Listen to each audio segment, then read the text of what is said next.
You've noticed it, haven't you? That your mind doesn't wait for your permission. It throws memories at you when you're trying to move on, fear when you're trying to stay calm, and noise when all you want is silence. Most people think they're overthinking, but that's not accurate. You're not overthinking. You're being dragged. Dragged by habits you never chose, by patterns you didn't design, by a mind that has been running wild for years without supervision. Buddhism doesn't tell you to think positive or stay calm. It doesn't care about comfort, it cares about truth. And the truth is this: your mind behaves like an untrained animal, restless, hungry, impulsive, and you've been letting it lead you. You're here because you're finally ready to turn toward the storm instead of running from it. Ready to see the mind without filters, excuses, or illusions. Ready to stop negotiating with toxic thoughts and start understanding how they work. This is not about escaping the mind. This is about mastering it from the inside out. If you want clarity, you'll have to earn it. If you want focus, you'll have to dismantle everything that keeps it out of reach. This is where that process begins. 1. Recognize the mind's tricks. The first toxic habit Buddhism exposes is the human tendency to treat every thought as if it were a fact. The mind produces judgments, fears, predictions, insecurities, comparisons, and imaginary scenarios at a speed you can't even track. And the problem isn't the thoughts themselves, it's the instant, unexamined belief you give them. A single negative thought appears, and before you even realize it, your mind has spun an entire narrative around it. This will fail. I'm not enough. Everyone can see my flaws. This situation is doomed. You don't question the thought, you fuse with it.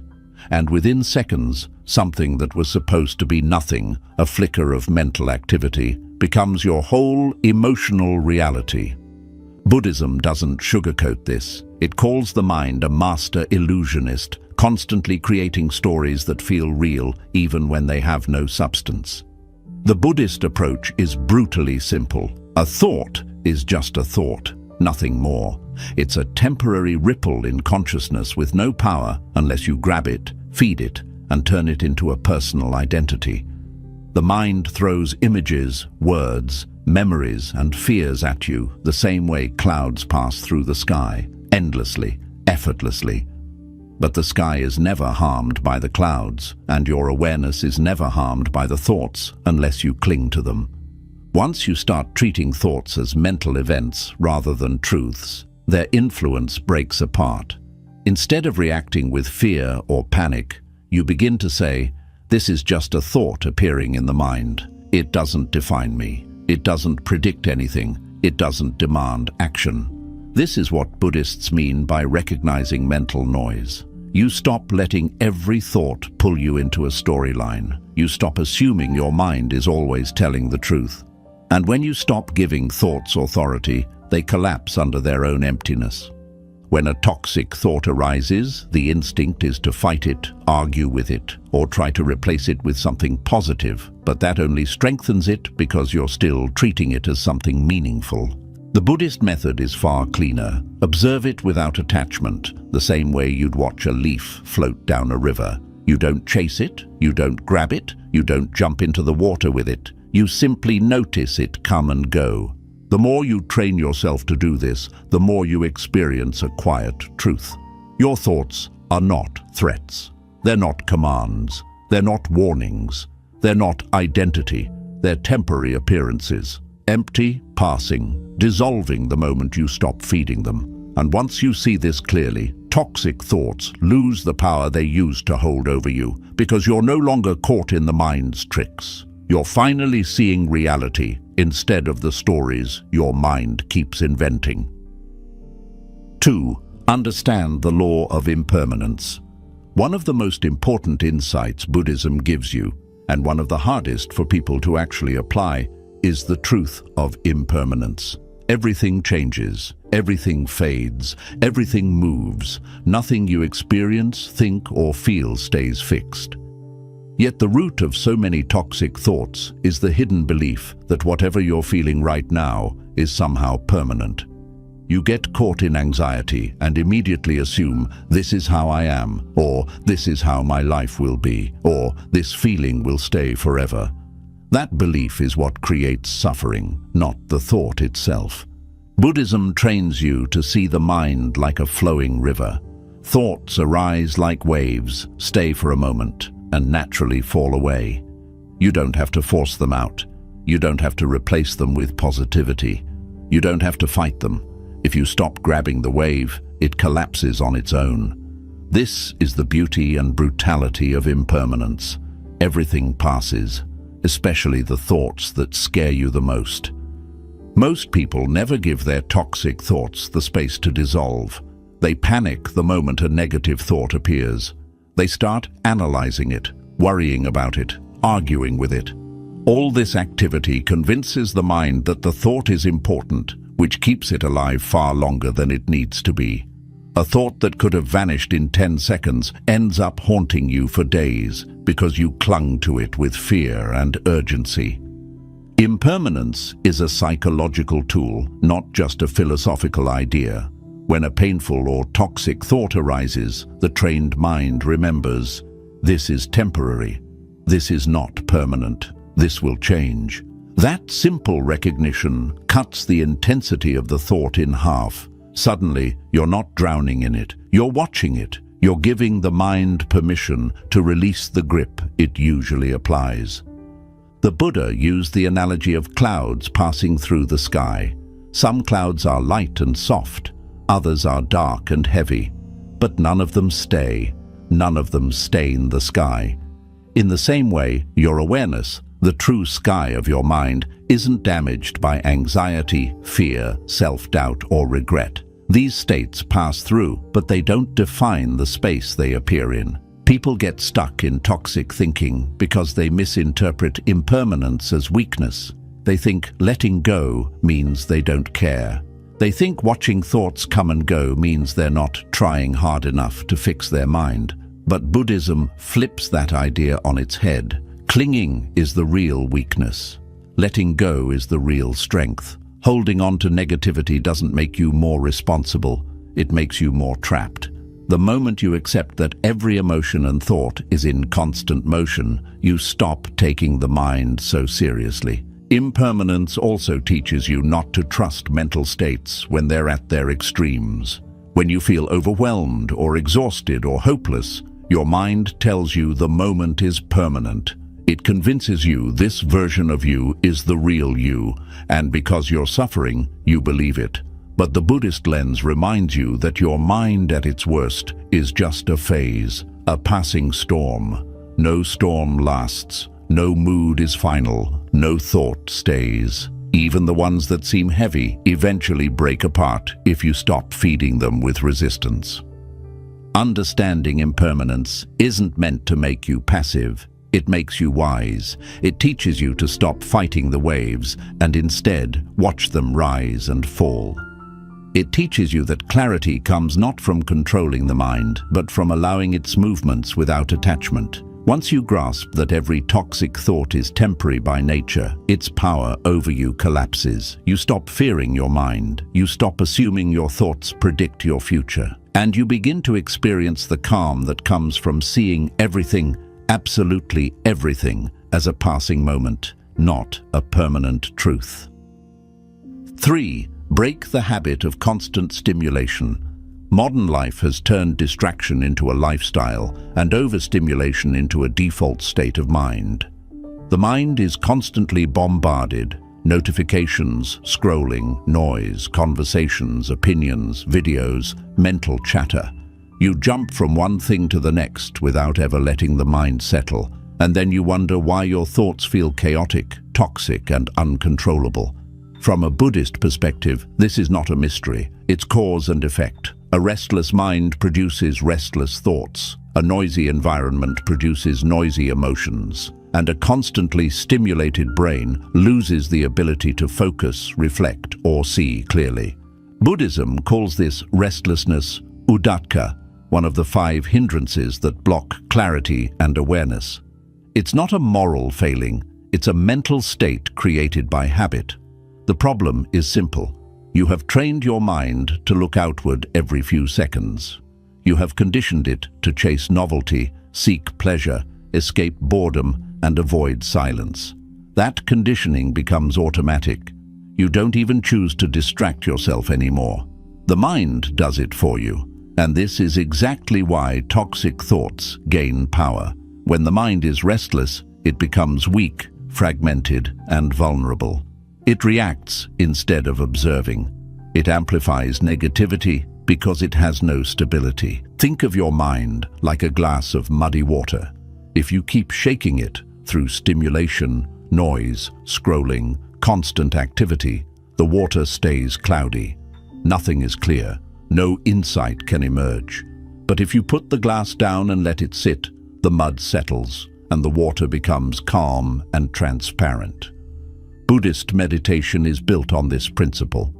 Clarity doesn't come from forcing the mind to be quiet. It comes from removing the unnecessary agitation that keeps it disturbed in the first place. The truth is uncomfortable but straightforward. You cannot clear toxic thoughts if your mind is overstimulated. You cannot train focus if your attention is constantly running after external input. Every time you reach for your phone out of boredom, every time you fill silence with noise, every time you avoid being alone with your mind, you are strengthening restlessness. And restlessness is the perfect breeding ground for anxiety, fear, self-doubt, and compulsive thinking. A mind that is always reacting never has time to reflect, and a mind that never reflects becomes controlled by whatever thought shows up next.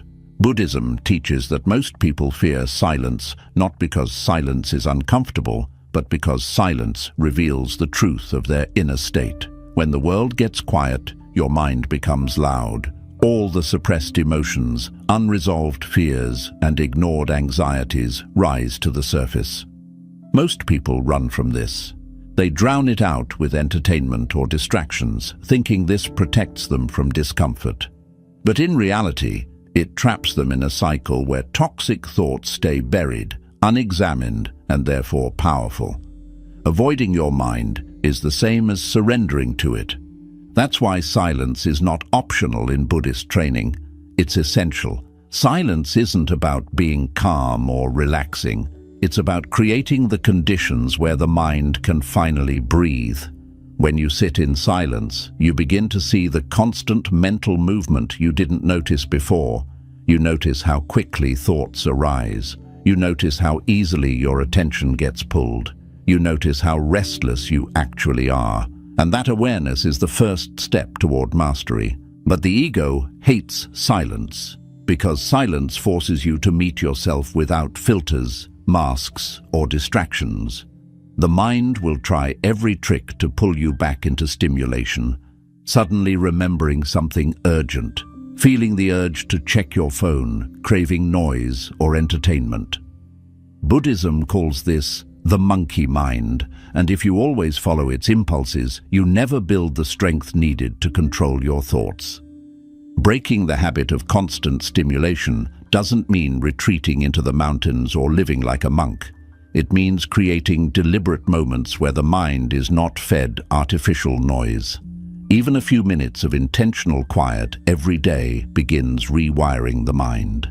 You gradually teach your attention to stop scattering. The nervous system resets, restlessness weakens, and when your mind becomes less chaotic, toxic thoughts lose their grip because they no longer have an unstable environment to thrive in. You start recognizing the difference between a mind that is agitated and a mind that is clear. When you're overstimulated, even neutral thoughts can turn negative. A simple mistake becomes a catastrophe. A minor worry becomes a disaster. But when your mind is calm, those same thoughts appear and disappear without overwhelming you. The content of your thoughts matters far less than the state of the mind experiencing them. This is why Buddhist monks spend so much of their training in solitude, stillness, and simplicity. Not because they're avoiding the world, but because they're strengthening the mind's foundation. A strong mind can face anything. A restless mind is defeated by even the smallest challenge. Toxic thoughts aren't powerful on their own. They become powerful when the mind is too scattered to see them clearly. Breaking stimulation habits also exposes something deeper. You begin to feel how addicted you are to distraction. Most people are not addicted to pleasure. They're addicted to escape. Escape from boredom, escape from self-awareness, escape from the reality of their inner world. But Buddhism teaches that escape is an illusion. Anything you run from, you strengthen. Anything you sit with, you weaken. So the real work is simple and uncompromising. Create space. Reduce unnecessary noise. Stop filling every gap with stimulation. Let the mind rest. Let the agitation settle. You don't have to force clarity, you just have to stop feeding the chaos. The moment you reduce external noise, internal clarity begins to rise on its own. The less stimulation you consume, the more grounded your mind becomes. And once your mind learns to settle, toxic thoughts no longer dominate you. They appear, but they don't take over. They arise, but they don't define your reality. They pass through, but they don't stay. Because a mind that is no longer restless is a mind that cannot be controlled by its own thoughts. 4. Train attention through mindfulness. In Buddhism, mindfulness isn't some soft practice for relaxation. It's not breathing slowly to calm down, and it's not about feeling peaceful. Mindfulness is a discipline, a forge, a training ground where the attention, the most precious resource you have, is sharpened with relentless repetition. If your attention is weak, the mind becomes a playground for toxic thoughts. If your attention is strong, thoughts lose the power to drag you into suffering. This is one of the core truths Buddhism teaches. Suffering is not created by thoughts, but by your lack of control over the attention that chases them. The untrained mind jumps wildly from one thought to the next, reacting automatically to every inner movement. A memory appears. The attention dives into it. A fear appears. The attention spirals around it. A desire arises. The attention merges with it. You're not choosing any of this. It's happening to you because your attention has never been trained to stay in one place. It has become soft, scattered, and easily hijacked. Mindfulness is the antidote. Not because it makes thoughts disappear, they won't, but because it puts you back in control of where your attention rests. Buddhism doesn't care about controlling thoughts. It teaches you to control the mind that perceives them. The whole purpose of mindfulness is to develop the skill of noticing and then choosing without being overpowered by whatever appears in the mind. Imagine standing at the edge of a busy road. Cars, your thoughts, are constantly passing by. Some are slow, some are fast, some are loud, some are messy. Most people run into the road without thinking and get hit again and again by thoughts they never needed to engage with. Mindfulness trains you to stand on the side and simply observe the movement. You see the thoughts, you hear them, you notice their speed, their force, their patterns. But you stop stepping into traffic. You stop getting hit. When you start practicing mindfulness, you immediately realize how out of control the mind is. You sit still for 1 minute, trying to focus on your breath, and within seconds, the mind drags you into a memory, a fantasy, a worry, a conversation, or some completely meaningless thought. This isn't failure, it's exposure. You're finally seeing the mind as it operates without distractions covering it up. Most people don't realize how chaotic their mind actually is because they never give it a chance to show itself. Mindfulness reveals the real condition of your attention. Buddhism teaches that every time you notice your attention drifting and then gently bring it back to the breath, to the body, to the present moment, you're training the mind in the exact same way you train a muscle at the gym. You're building strength, you're developing control, and most importantly, you're weakening the automatic habits that make toxic thoughts feel overwhelming. This is where people misunderstand mindfulness. They think the goal is to stay focused perfectly. That's not the point. The point is the returning, the noticing, the waking up from the distraction. Every single time you bring your attention back from wandering, you're strengthening awareness. That single movement, the return, is the training. The messy mind is not the enemy. The drifting is not the enemy. The only problem is never returning, never noticing, never choosing. Over time, this repeated training changes the way your brain functions. The mind starts developing stability. Thoughts arise, but they don't automatically pull your attention with them. You begin to experience a new kind of inner space, a space where thoughts can appear without controlling you. This stability is called sati in Buddhism, and it's one of the 7 factors of enlightenment. It's not some gentle state of calm. It's sharp, alert, present awareness that sees clearly without collapsing into every thought that arises. When mindfulness deepens, something powerful happens. You begin to perceive toxic thoughts as powerless movements rather than personal truths. A thought that once triggered anxiety now feels like a brief flicker you observe. A thought that once pushed you into self-doubt now appears like a whisper in another room. The distance grows, the grip loosens. You stop drowning in your thoughts because you are no longer inside them. You're watching them from above. Mindfulness also teaches you the difference between attention and awareness. Attention is narrow and focused. Awareness is expansive and spacious. Toxic thoughts feel overwhelming when your attention collapses into them and forgets everything else. But when you sit in awareness, a thought becomes tiny, a small ripple in a vast ocean. The problem is never that the thought is too big. The problem is that your awareness has become too small. Mindfulness reverses this. It expands your field of consciousness so thoughts no longer dominate the entire inner landscape. Buddhist teachers often say the untrained mind is like a candle flame in strong wind, constantly flickering, unstable, vulnerable. One gust of emotion and the flame bends, one surge of fear and it shakes violently. But mindfulness turns that flickering flame into a steady one. You become unshaken by the mind's storms. Thoughts continue, but you are unmoved. The Buddha compared this to a mountain, immovable even when clouds gather, winds rise, or storms roll through. The storms are the thoughts. The mountain is the trained mind.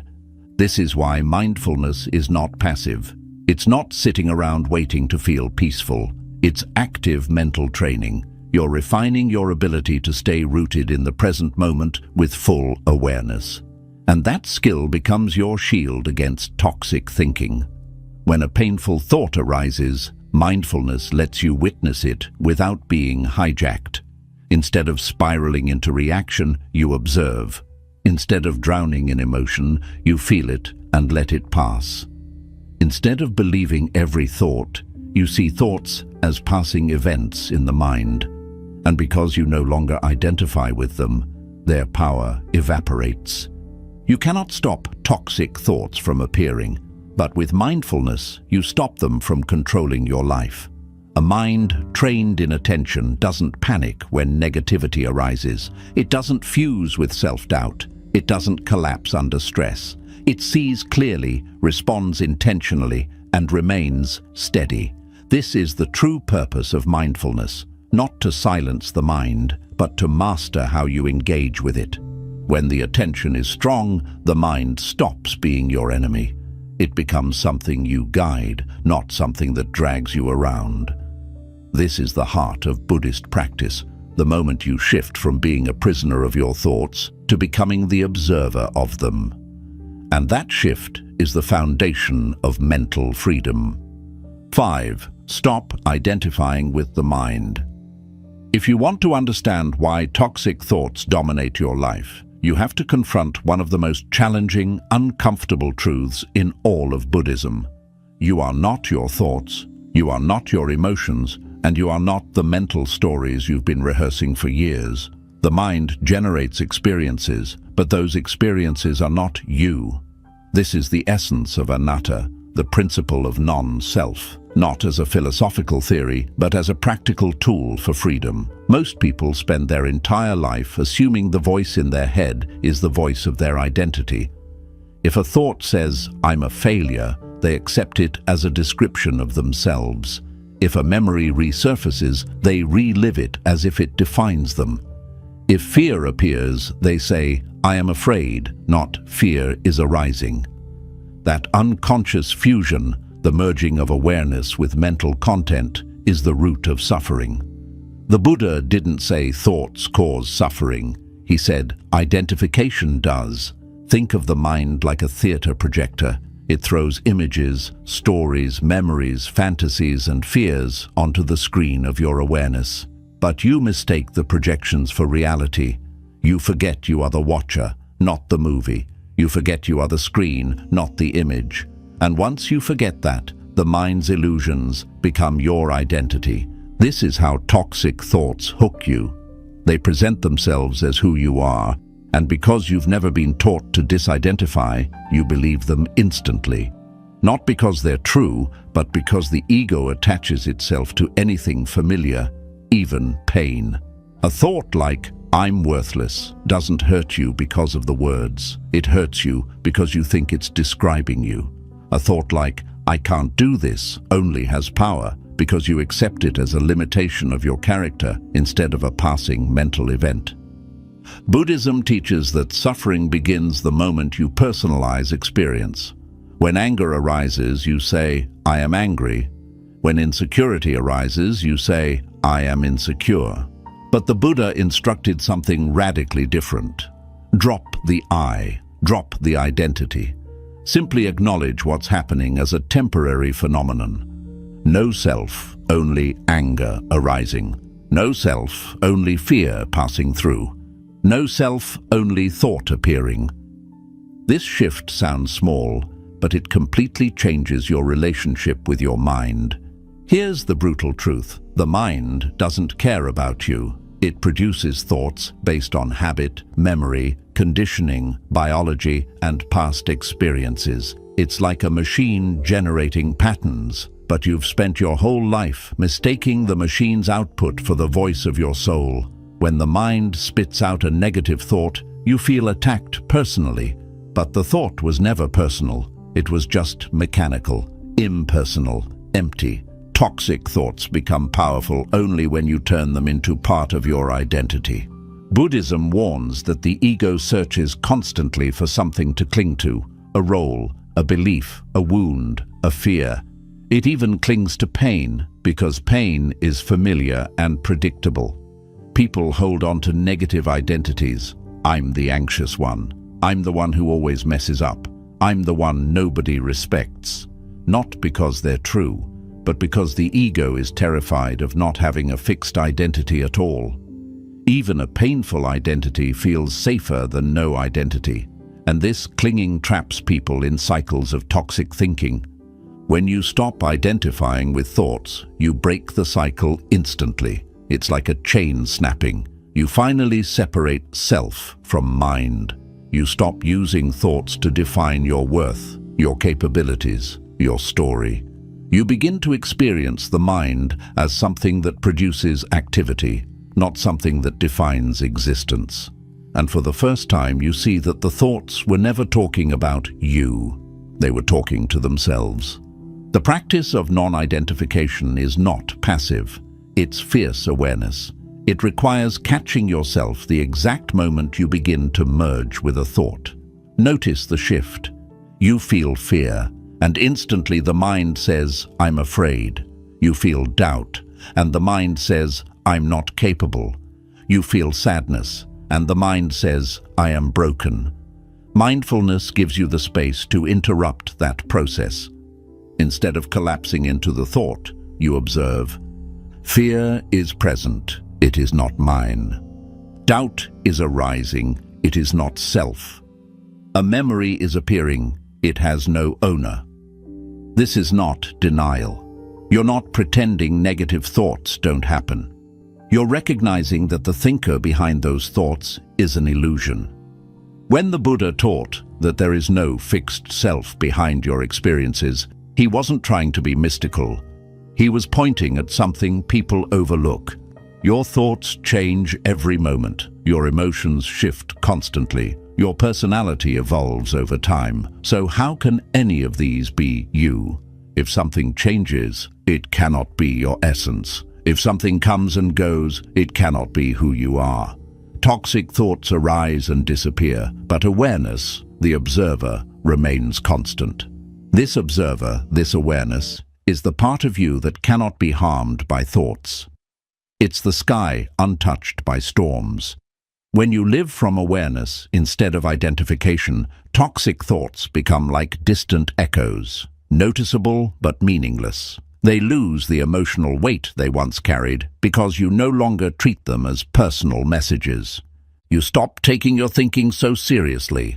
You stop reacting to every mental movement. You stop believing everything the mind tells you. You begin to see the mind as a tool, not a ruler.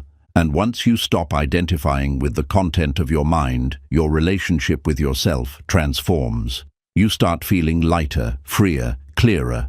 Thoughts still appear, but they pass quickly because nothing inside you clings to them anymore. The mind loses its authority. Toxic thoughts lose their teeth. Suffering weakens because the root of suffering, identification, is dissolving. This is the heart of Buddhist liberation. Freedom doesn't come from changing your thoughts. Freedom comes from realizing you are not the one thinking them. 6. Replace reaction with investigation. If there's one thing the Buddha understood better than anyone, it's this. The untrained mind reacts before it understands. Reaction is automatic, unconscious, and conditioned. A thought appears, and the mind obeys it. An emotion arises, and the body tightens. A memory surfaces, and the heart sinks. You don't choose any of this. It happens to you because the mind has been running on instinct your entire life. Buddhism teaches that this automatic reactivity is the root mechanism of suffering, not the thought itself, not the emotion itself, the reaction to it. A fear arises.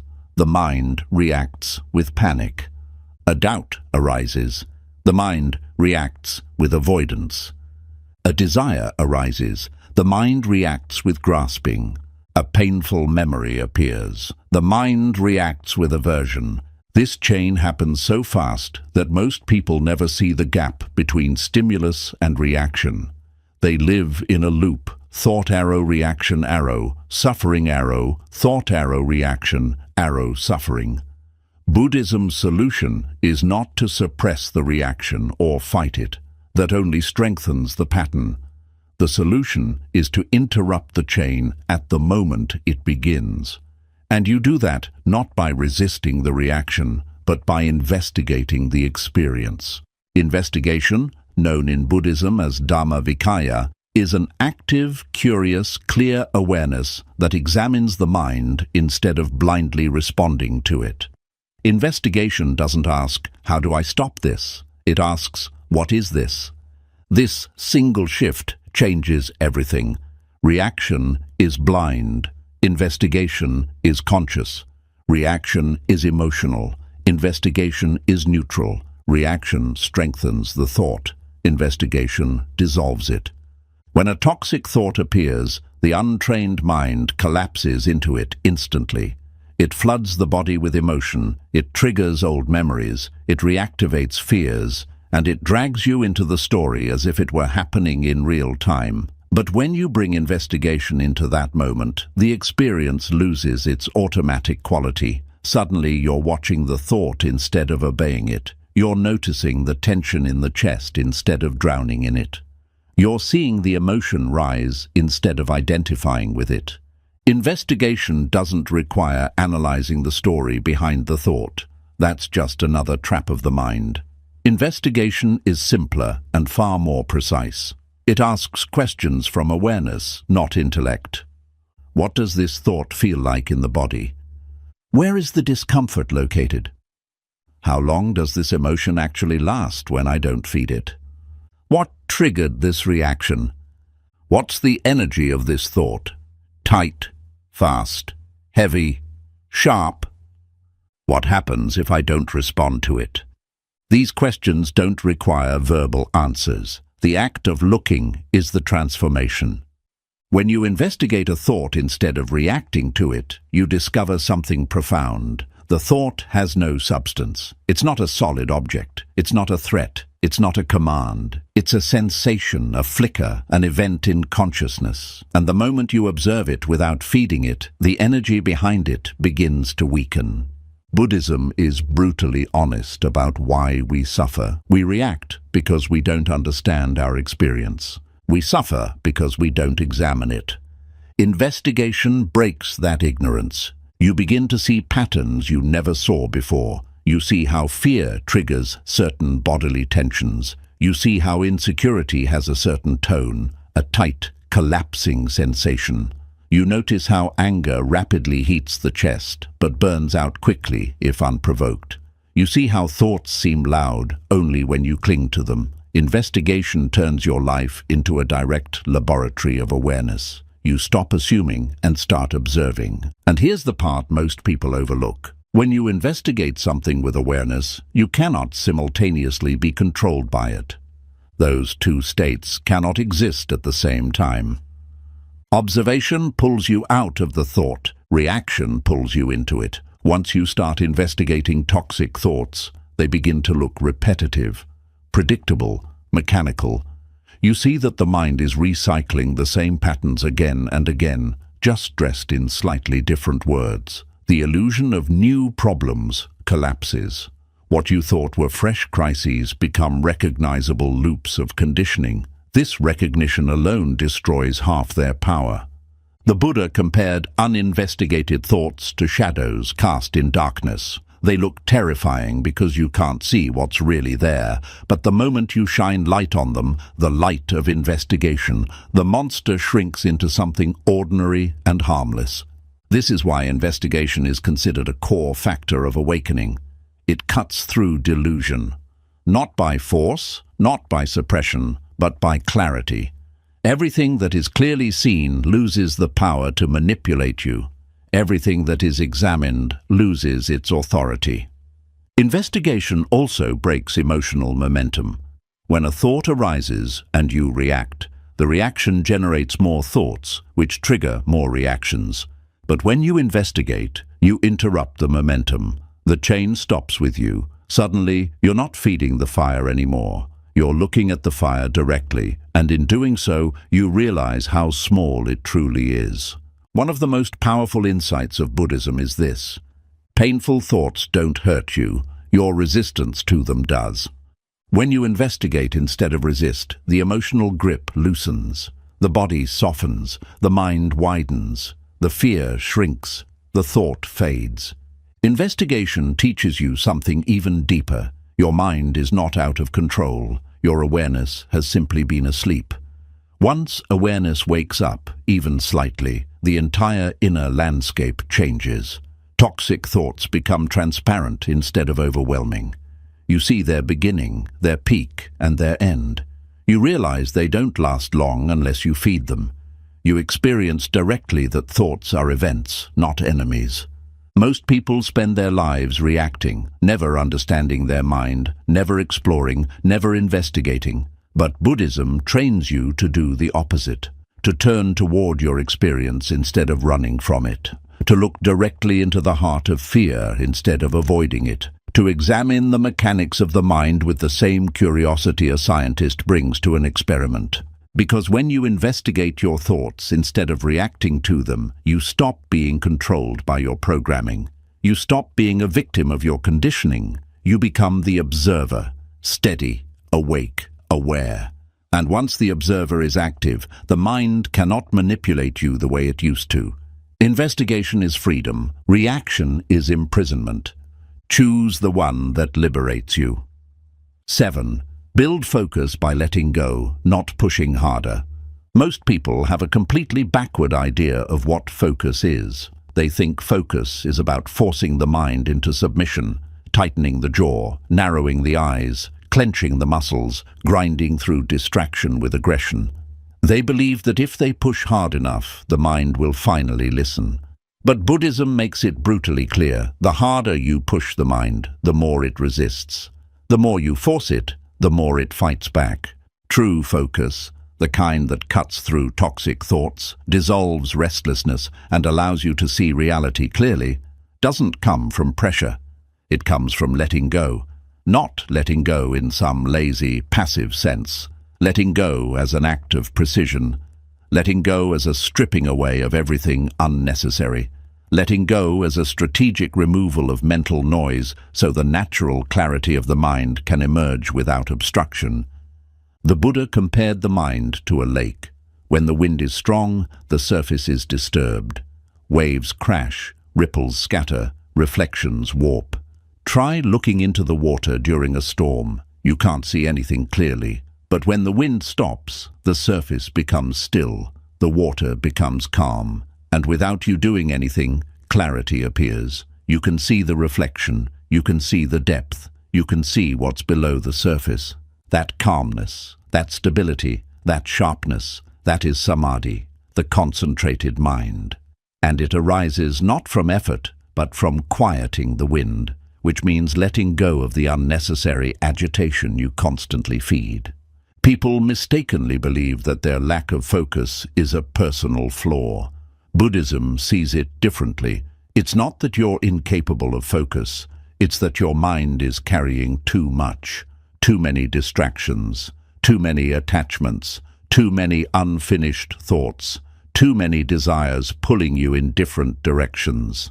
A mind overloaded cannot focus no matter how hard it tries. You don't fix this by adding more force. You fix it by subtracting the excess. The untrained mind is always grasping, chasing stimulation, clinging to pleasure, running from discomfort, reaching for anything that promises escape. It's like a hand that never stops grabbing things, but a hand that's constantly grabbing can't hold anything with stability. In the same way, the mind that clings to everything cannot stay steady on one object. This is why letting go is the foundation of deep focus. Not because it makes your mind empty, but because it removes the clutter that prevents attention from settling. Letting go means releasing the mental commentary that constantly interrupts your awareness. It means dropping the emotional reactions that spike every time a thought arises. It means loosening your grip on expectations, worries, fantasies, regrets and desires, all the sticky residues that keep the mind restless. When these begin to fall away, even slightly, the mind becomes lighter. It stops collapsing under its own weight. Suddenly, staying focused stops feeling like a battle and starts feeling like the natural state of a quiet mind. Buddhism emphasizes a critical truth. Focus is not created. It is revealed when the mind stops clinging. Imagine holding a cup of water in your hand. If your hand is shaking, the water will ripple. You can tighten your grip, clench your muscles, strain as much as you want, but the shaking won't stop. In fact, trying harder makes the shaking worse. But if you relax the hand, not to the point of dropping the cup, but just enough to stop forcing, the tremor calms, the water stabilizes, and you can hold the cup with almost no effort. That's how the mind works. Forcing creates instability. Letting go creates steadiness. When you sit with the intention to focus, the first thing you'll notice is how much the mind wants to wander. It rushes toward plans, memories, urges, irritations, fantasies, anything other than the present moment. This isn't a failure. This is the mind showing you what it's holding. Every distraction that arises is an attachment. Every impulse to move, check, think, or react is a habit revealing itself. Letting go in Buddhism means allowing these impulses to appear without following them. You don't suppress them, you don't fight them, you don't chase them. You simply remain still and let them pass. And as each impulse passes without being fed, the mind becomes less restless. The noise inside gradually weakens, the agitation loses fuel, and the space needed for true focus begins to open naturally. This is how Buddhist concentration develops, not through force, but through non-participation in the mind's constant demands. You begin to understand that focus isn't something you generate, it's something you stop interfering with. The mind is naturally capable of stability. The only reason it feels chaotic is because you keep pulling at it from every direction. Letting go is the process of loosening these internal threads until the mind falls into its rightful place. Samadhi, the deep concentration Buddhism speaks of, is not a mystical trance. It is the mind resting fully on one object, undistracted, undisturbed, unmoved. It is powerful, sharp, luminous awareness. It feels effortless because effort has been replaced with stillness. And that stillness is only possible when you've released the reactive tendencies that normally scatter your attention within seconds. When toxic thoughts arise in a concentrated mind, they pass like a shadow crossing a wall, seen but without impact. When toxic thoughts arise in an agitated mind, they feel like a storm. The difference isn't the thought. The difference is the strength and steadiness of your awareness. Letting go leads to steadiness. Steadiness leads to concentration. Concentration leads to freedom from toxic thinking. This is why Buddhists value simplicity, silence, and non-attachment, not because they're holy, but because they strengthen the mind. When the mind is uncluttered, it naturally sharpens. When the mind is burdened, clarity becomes impossible. Letting go is not something you do once. It's something you practice over and over. Let go of the urge to check your phone. Let go of the impulse to react to every emotion. Let go of the belief that thoughts deserve your attention. Let go of the need to constantly stimulate the mind. Let go of the idea that you must think your way out of suffering. Each moment of letting go is like removing one stone from a pile sitting on your chest. Gradually, the weight lifts. Breathing becomes easier. Awareness becomes spacious. And the mind begins to settle into a quiet stability you didn't even know was possible. This stability becomes your strength. This clarity becomes your protection. This focus becomes your freedom, because the moment you stop struggling, the mind finally has room to become what it naturally is: calm, clear, grounded, and unshaken by toxic thoughts. 8. Transform awareness into discipline and consistent practice. You can understand every teaching in Buddhism, read every insight, memorize every principle, and still remain trapped in toxic thinking if you don't turn awareness into discipline. The Buddha was not interested in intellectual understanding. He was interested in practice because he knew the mind doesn't change through knowledge alone. It changes through repetition, training, and the relentless application of awareness in daily life. Most people treat clarity like an accident. They wait for the right mood, the right environment, the right moment. They expect the mind to calm down on its own, as if mental peace is something that falls into your lap. But Buddhism exposes the truth. A chaotic mind is the default. A disciplined mind is the exception. If you want that exception to become your reality, you need consistent practice, not forceful, not rigid, but deliberate and continuous. Here's the harsh part most people don't want to face. Your current mind is the result of your habits. Your next mind will be the result of your discipline. If your habits are unconscious, reactive, and overstimulated, your mind will be the same. If your habits are mindful, intentional, and rooted in awareness, clarity becomes your baseline. Buddhism teaches that the mind is like a field. If you don't tend to it, weeds grow. Not because the field is broken, but because neglect naturally creates disorder. Toxic thoughts are weeds. They grow when you don't pay attention, when you let stimulation overrun your senses, when you react instead of observing. Discipline is the act of tending the field, pulling weeds, planting seeds, watering the soil. It's not dramatic, it's not glamorous, but it rebuilds the mind from the ground up. Discipline in Buddhism isn't punishment, it's alignment. It's choosing actions that support clarity instead of chaos. Here are the foundations. 1. Discipline of attention. This means repeatedly returning your awareness to the present moment, even when it wanders, especially when it wanders. Every moment of return strengthens the mind. Every moment of return is a repetition in the gym of awareness. 2. Discipline of simplicity. The more unnecessary complexity you eliminate, the more stable your mind becomes.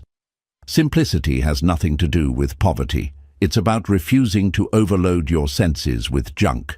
If you reduce mental noise, the mind naturally becomes focused. 3.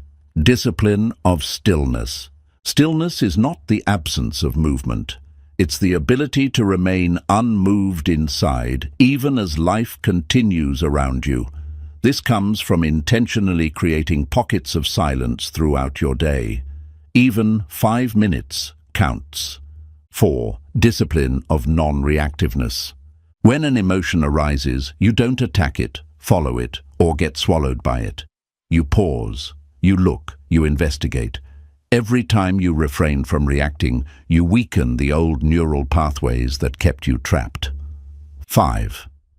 Discipline of letting go. Letting go is not philosophical, it's practical. It means releasing the urge to control everything, releasing the constant narrative building, releasing the compulsive drive to mentally fix every feeling. The more you let go, the less toxic thoughts can grip you. Now here's what most people miss. Discipline always begins before the mind is ready. If you wait for motivation, you'll wait forever. If you wait for the mind to feel calm, it never will. If you wait for the right day, you'll lose another decade.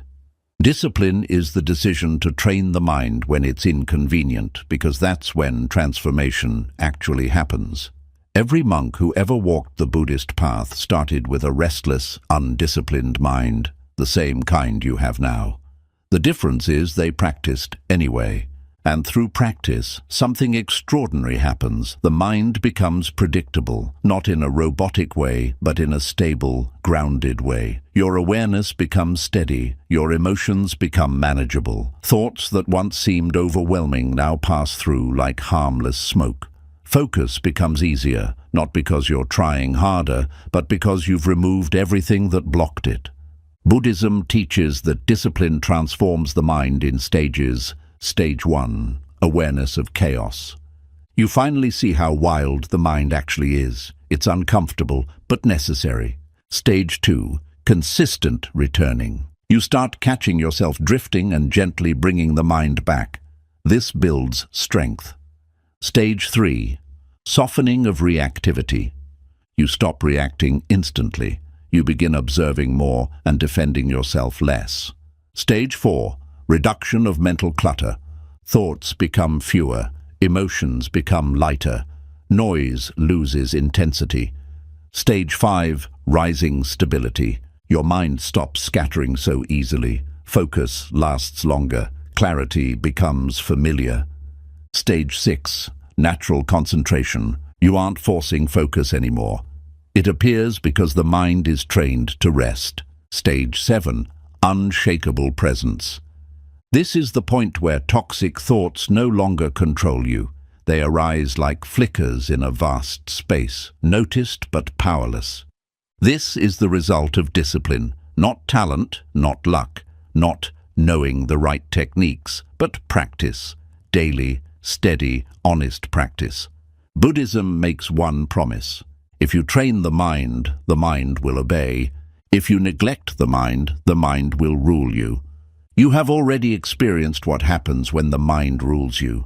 Toxic thoughts, anxiety loops, compulsive overthinking, distraction, lack of focus. Now it's time to experience the alternative. A mind that listens to awareness rather than dragging you through old patterns. Discipline is the bridge between understanding and transformation. Without it, lessons remain ideas. With it, lessons become your lived reality. And when discipline merges with mindfulness, the mind becomes something extraordinary, clear, sharp, steady, and immune to the toxic patterns that once dominated it. Focus becomes natural. Clarity becomes constant. Awareness becomes your baseline. And you finally experience the freedom Buddhism has been pointing to all along.